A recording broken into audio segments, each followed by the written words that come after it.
Hi, I'm Janet Buffton with Adam Smith Works. And I'm Alex Aragona, host of the Curious Task with the Institute for Liberal Studies.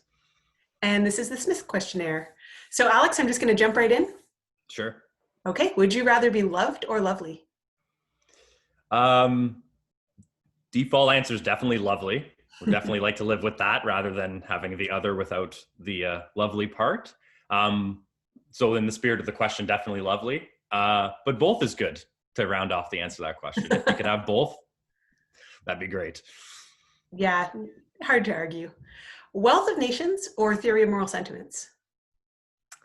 That's a tough one because it legitimately changes almost every month that goes by for me. I would say that if there had to be sort of a default, it's Theory of Moral Sentiments. But this, as of the day of this recording, it's definitely a Wealth of Nations day for me. So it's that balance. Okay, well, that's cool. So if Adam Smith had a dog, what kind of dog would it be? So that's a very interesting question. So one thing I find as a dog owner myself is that a lot of people, when they answer questions like this, they sort of think of a dog that sort of reflects the owner. But I find dogs, depending on where they go, are more like a complement to the owner in the family. So I would say, like, for two reasons, a Great Dane. Number one, I have one, so I'm very biased, and I know Great Danes very well. And two, because I picture Smith, especially after reading the book about him and Hume, as someone who definitely wants, in many cases, to be left alone, still with some affection, but he definitely wants to be left alone to write and concentrate, things like that. I think a Great Dane would be perfect for him. Someone to couch potato beside him, still love him for being lovely, but come around for affection every now and then. They could share that, but other than that, they coexist without needing to take the German Shepherd for a walk every 10 minutes, sort of thing. I think Adam Smith needs to be left alone or have a companion couch potato. One can sleep, that's the Great Dane. The other can write some great stuff. So that's what I would say to that. All right, cool. And is that The Infidel and the Professor?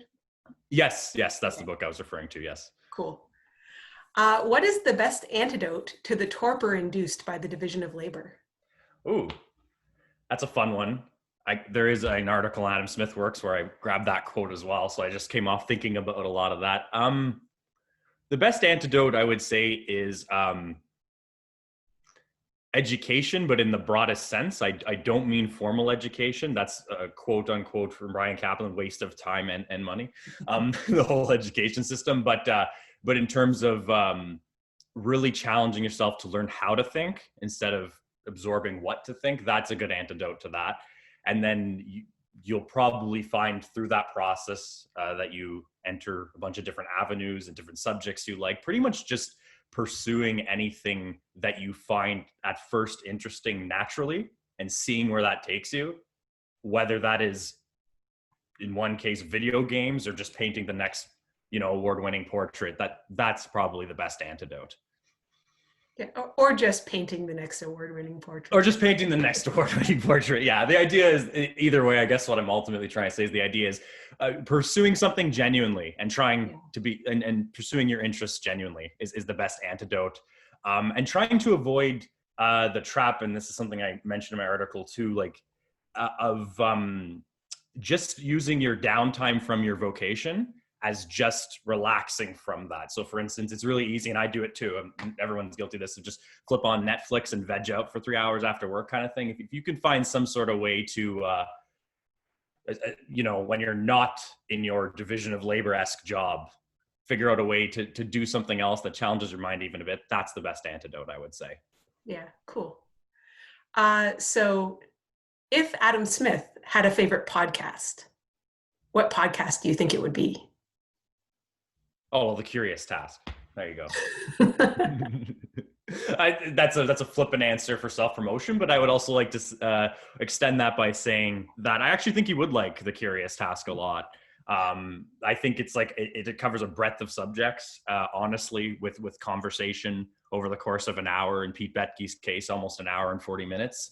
But that's the kind of thing I picture him liking. But just like all of us with podcasts, right? Just depends what you're feeling that day. Sometimes you might want that quick 20 minutes from words and numbers from Fee. Other times you might want to sit and relax with some alcohol and listen to an hour conversation between me and someone else or something like that. So that's what I would say. It really depends on the way he's feeling that day, but I would hope it's the curious task.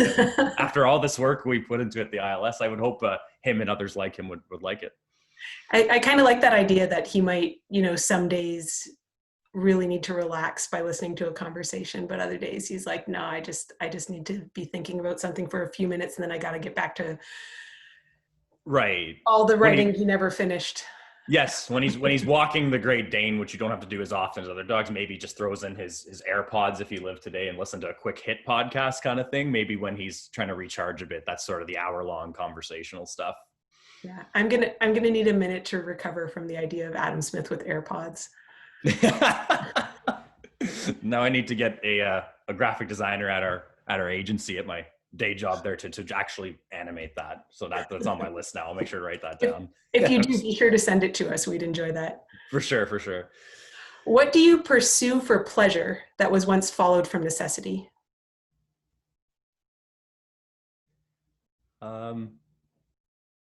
Necessity for myself, or that was once in the world, like sort of done by necessity by people? I think either is fine.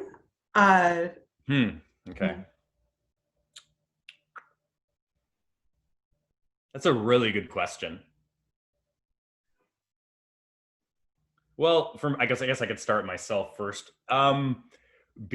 Because the education system did a good job on me, there was a period of time, I would say, between like the age of like 13 and 16 years old, where I really actually did not enjoy reading and studying as much as I do now. And that sort of felt like a forced necessity. And once that started, to me, for a variety of reasons, which we need a whole podcast to go into, so I won't get into it now, I became actually not a necessity anymore, but something I really wanted to do. That would be the answer for that, I guess. That was once definitely necessity to me, but now I almost feel like, other than the podcast and the other vocational stuff I do, I don't do anything but write and read. So it's definitely a pleasure thing and something I like to do rather than a necessity at all. That's cool. I like that. So Smith says that one of the times that we experience sympathy is when we share an appreciation for the same piece of literature or work of art. What should people read, listen to, or watch to feel sympathy with you? That's a good one too. Sympathy with me.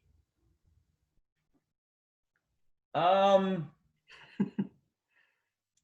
think that's a really interesting question. I think if you read some of the foundational classical liberal classics, Wealth of Nations, Theory of Moral Sentiments, throw some John Stuart Mill on Liberty in there, and continue through John Stuart Mill, where he was actually getting into other subjects other than just free speech, like talking about subjection of women and that kind of stuff, and really get into that. And throw that in a blender with like left anarchist stuff like Mikhail Bakunin, then you're starting to sympathize with my sort of interesting formula. So a lot is what we have to read. That's okay. Yeah, that's okay. Or no, okay. It's cool choose two. That tells us a lot about you, right? It's a cool. Yeah, I guess so. Yeah, if I can narrow. So okay, so let's all challenge myself to say narrow it down to two, just because. Sorry, I'm taking like the hosting role now. I shouldn't be doing that. It's by habit with the podcast. I'm just trying to flesh it out. Yeah, I don't know. That's a really interesting question. I can't even do it. I thought I was going to be able to, but yeah, maybe like it's about, there's six key ones. I would say that's kind of where you have to get to. Pick some John Stuart Mill, pick some Adam Smith, throw some left anarchy into there. And that's where you're pretty much at with me. Where that leaves me, I couldn't even label myself other than somewhat classically liberal. No, but it's totally cool. I think that people sometimes feel like a real pressure to pick like one thing, but I think that the inability to pick actually is its own answer, right? Yeah, I guess that's where I feel right now, at least in my life, and as far as my politics are concerned. I saw this Wikipedia page once. It was it sort of went through like left libertarian, right libertarian, like classical liberal, this, that, like all these adjectives added. And then there was like sort of this one article I read, it's called like liberal without adjectives. That's where I feel right now too. Big mix of things, like, Okay, cool. So my next question is, what does your impartial spectator look like? That's interesting too. These are all very interesting questions. We have a lot of fun Um, coming up with them. my impartial spectator is someone who has pretty much goes through a lot of different emotions and things when they talk to me. But there are two main cycles. The first one usually starts with hypercriticism and panic about a variety of things. And then after that affects me, the second phase of the cycle is settling down and letting me know not to worry about the things that it hyped me up about. So that's Okay. my impartial spectator as a character. In terms of what they would look like or getting any more literal than that. I've actually kind of thought of this before, especially when you tour through the theory of moral sentiments and things like that. And I can never put my thumb on it. It's sort of, I always envision my impartial spectator as some sort of like nebulous thing that just kind Okay. of talks to me. So with that in mind, what is the last thing your impartial spectator said to you?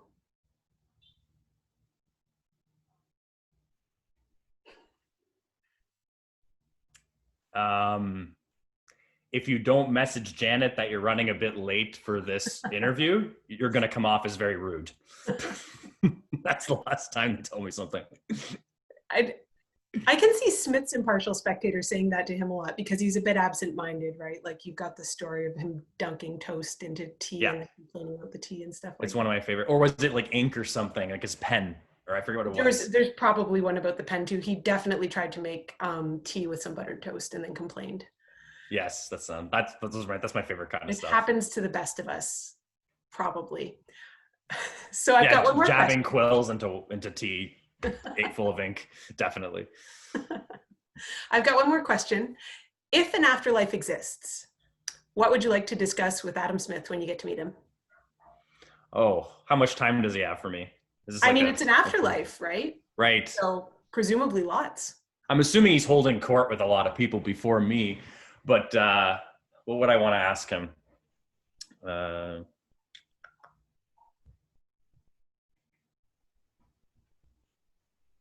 I would like to hear his thoughts on which parts he was very happy about from his work that people put a lot of faith in and lean on a lot, and which parts of his works he thinks people either outrightly miss the point on or aren't concentrated on enough.